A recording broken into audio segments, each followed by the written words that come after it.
Moja kati ya adhabu kubwa sana ambayo walio wengi wameshindwa kuitumikia ni pale ambapo umepewa mdomo wa kuongea alafu ukazuiliwa usiseme chochote. Watu wengi adhabu hii imewafanya washindwe kuitumikia, na ndio maana hata ufanye mambo mazuri katika hii dunia watu watakuongelea, na hata ukifanya mambo mabaya watu watakuongelea. Kwa hiyo kwenye kila nyanja watu lazima wakuongelee. Hasa wengi wanapenda kuzungumzia katika upande wa mabaya, lakini wachache wao wanazungumzia mazuri.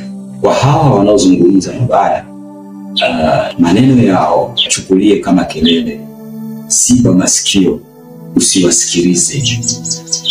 Kuna mahali itafika wao watashangaa, kwa nini umefika hapo?